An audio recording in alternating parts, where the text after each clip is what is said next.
D'abord, je veux mentionner que dans mon pays, l'homosexualité est pénalisée à 3 ans de prison à perpétuité.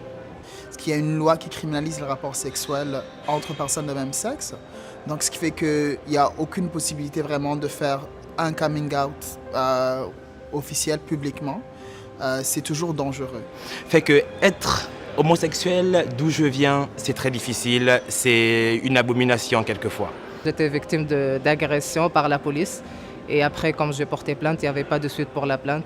C'est tellement un crime d'être homosexuel que la justice populaire peut s'appliquer sur vous. On peut vous rouer de coups en pleine route. Ce sera normal. Tout le monde passera. Ce sera normal.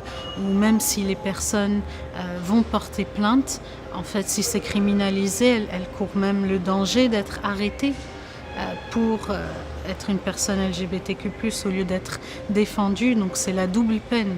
Il n'y a aucun respect pour ma vie privée, comme mes emails, mon compte Facebook, mes conversations téléphoniques, elles étaient sur la surveillance, quoi. Être toi, c'est illégal. Donc c'est une mauvaise chose. Peu importe toi, ta conviction, tu sais que ça ne va jamais être accepté. Tu ne peux pas être toi-même. Et du coup, j'ai dû vivre le double personnage, la double vie. La lueur d'espoir serait à travers l'éducation. Les personnes comme moi, de plus en plus instruites, de plus en plus ouvertes envers la société, envers le monde, pourront à leur tour contribuer à l'évolution des droits dans leur pays. Alors, d'avoir un réseau francophone pour la défense des droits des personnes LGBTQ, ça peut changer beaucoup de choses. Va créer un espace de collaboration au lieu d'une idée d'interventionnisme. Nous, on n'arrive pas avec nos grands chevaux en disant bon, ben voici comment il faut faire, modifiez vos lois, modifiez vos façons de faire.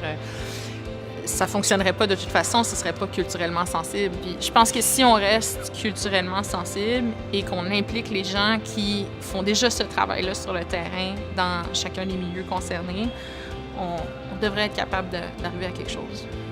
Ne serait-ce que de savoir qu'il y ait autant de monde, il y a beaucoup de personnes qui font des petites activités à gauche, à droite, un peu partout dans le monde, mais qui ne sont pas connectées. Ça va aider les membres de ce réseau à partager l'expertise, l'expérience des différents membres de ce réseau, quel que soit État ou ONG.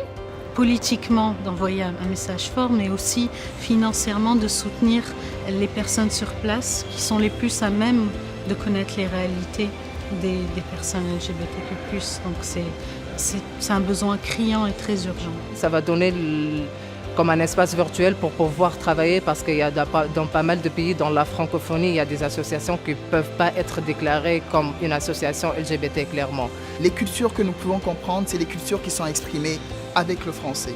Donc, les informations qui vont nous être transmises, c'est sont en français. Ça va être plus facile aussi de les assimiler, de pouvoir les utiliser.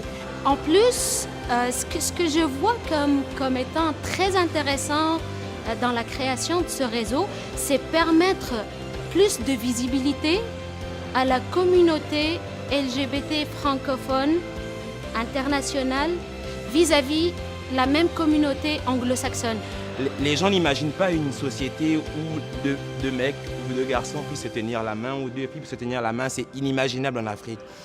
Le fait de savoir que ça existe ici, ça se fait et qu'on s'en sort très bien, le monde est heureux et épanoui, alors c'est possible chez nous.